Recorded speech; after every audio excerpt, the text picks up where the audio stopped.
আমার বাবা সারপ্রাইজ দিতে এত পছন্দ করে, কখনোই আমার বাসায় বলে কয়ে আসবে না। হঠাৎ করে দেখবো কলিং বেল আর দরজা খুলে দেখবো আমার বাবা সামনে হাজির। আসসালামু আলাইকুম, কেমন আছেন সবাই? আশা করি সবাই ভালো আছেন। বাবা যখনই আসে কখনোই খালি হাতে আসে না, কিছু না কিছু নিয়েই আসবে এবং একদম বুঝে বুঝে প্রতিবার কিভাবে যেন আমাদের কার কি পছন্দ সেভাবেই আনে। যেমন আওয়াইশার জন্য এই যে দেখেন কেক নিয়ে আসছে। আমার বাসায় সবসময় হট কেকের ব্ল্যাক ফরেস্ট কেক থাকেই, কারণ আওয়াইশার কেক এত পছন্দ। সো এইটা বাবা নিয়ে আসছে। আবার তরমুজও এনেছে, কারণ আওয়াইশার তরমুজও অনেক পছন্দ। আর কি কি আনছে আমি আসলে জানি না। খুলে দেখলাম আম্মু আমার জন্য স্বামী কাবাব পাঠিয়েছে। কাবাব কার না পছন্দ, আর আম্মুর হাতের স্বামী কাবাব তো এত মজা হয়। আম্মু আমার জন্য ফ্রোজেন করে পাঠিয়ে দিয়েছে।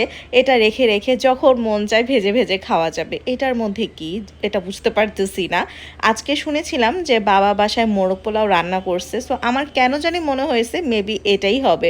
খুলে দেখি যে হ্যাঁ, আওয়াইশার জন্য অল্প একটু চিকেন বিরিয়ানি বাবা নিয়ে আসছে। মানে আমাদের বাসায় ভালো কোনো কিছু রান্না হবে আর বাবা হুট করে সেটা নিয়ে এখানে চলে আসবে, এটা বাবার মানে একটা স্বভাব।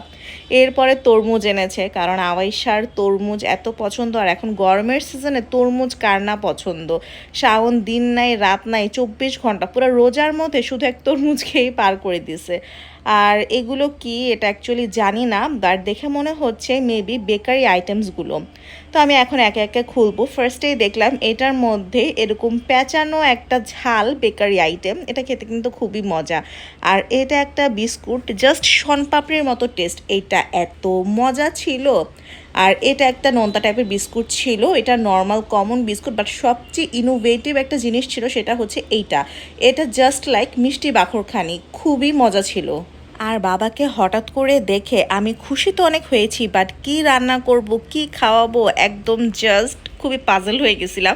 পরে খুবই জলদি জলদি আমি আইটেমগুলো রান্না করছি।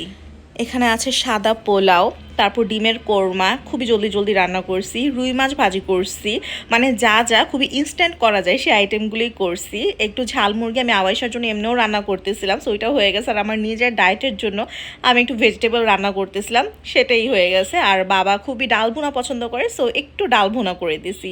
রান্না বান্না শেষে সবাই খাওয়া দাওয়া করলো, তারপর বাবা একটু ঘুমাইছে। আর আমার খুব ইচ্ছা করতেছিল যে বাবার পাশে আজকে আমিও একটু ঘুমাই। আমার ঘুম ভাঙতে ভাঙতে এত লেট হয়ে গেছে, আমি হঠাৎ করে গিয়ে দেখি বাবা ঘুম থেকে উঠে আওয়াইশার সাথে খেলাধুলা করতেছে। আর আওয়াইশারও কোনো খবর নাই যে মা যে ঘুমাইতেছে, কেউ নাই বাসায়। আওয়াইশার কিছু যায় আসে না, নানা ভাই তো আছে। আমি এখন একটু বাবার জন্য ইভিনিং স্ন্যাক্স রেডি করতেছিলাম। এখানে ছিল স্প্রিং রোল। আমি তো বলেছি যে ফ্রোজেন আইটেম একদম আমার বাসার কমন, এটা আমি দেই। কেক সবসময় এখন বাসায় থাকে, তরমুজও বাসায় থাকে, সো এই আইটেমগুলোই দিয়েছিলাম। সবই রেডি জিনিস, মানে তেমন একটা কষ্ট করতে হয়নি। কিন্তু আমার শাশুড়ি বাবার যেহেতু চিতই পিঠা অনেক পছন্দ, তাই চিতই পিঠা বানাচ্ছিল বাবার জন্য। বাবা এরপরে খুব বেশি দেরি করেনি, কারণ অনেক দূরের রাস্তা, ঢাকা টু গাজীপুর, একদম ওই মাথা আর এই মাথা। আর এটা ছিল বাবাসী রান্না করা চিকেন বিরিয়ানি, যেটা আমি আওয়াইশাকে খাইয়েছিলাম।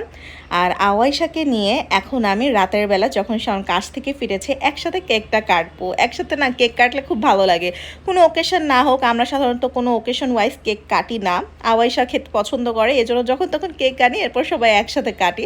আর আওয়াইশাও এটা খুবই এনজয় করে। আসলে আম্মু আব্বু থাকা একটা ব্লেসিংস। দেখুন আম্মু আসে নাই, কিন্তু আমার পছন্দের বিফ কাবাব বানিয়ে পাঠিয়েছে। আর বাবা নিজে থেকে এসে আমার জন্য কত কিছু নিয়ে আসছে। আর কেকটা কিন্তু আমার বোন লাইভ অর্ডার করেছিল। মানে এমন একটা ফ্যামিলি থাকা, এটা আসলে একটা ব্লেসিংস। মাশাল্লাহ মাশাল্লাহ। বাবা হঠাৎ করে এসেছে, এসে কিছুক্ষণ থেকে চলে গিয়েছে। বাবার দেওয়া জিনিসগুলো দিয়ে এখনও আমাদের মধ্যে হ্যাপিনেস স্প্রেড হচ্ছে। মানে আম্মু আব্বু এমনই, যাদের মাথার উপর মা বাবা থাকে তাদের জীবনে আলহামদুলিল্লাহ মনে হয় না সুখের আর খুশির কোনো অভাব থাকে। আর এখানে আমি আমার বাবার তারিফ করতেছি। এখানে আরেকজন বাবা আছে, আওয়াইশার বাবা, সেও কিন্তু আওয়াইশার জন্য প্রতিদিন কিছু না কিছু নিয়ে আসে। আওয়াইশা যেটা যেটা লাইক করে, লাইক আজকে আওয়াইশার জন্য সে একটা খেলনা নিয়ে আসছে। এই খেলাটা আমরা ছোটোবেলায় সবাই কত খেলছি, তাই না? এখনকার জেনারেশন তো বড়শি চিনবেই না। বড়শি দিয়ে মাছ কিন্তু আমরাও ধরি নাই, কিন্তু অ্যাটলিস্ট চিনতাম। এখনকার জেনারেশনের বড়শি টড়শি নিশ্চয়ই চিনবে না।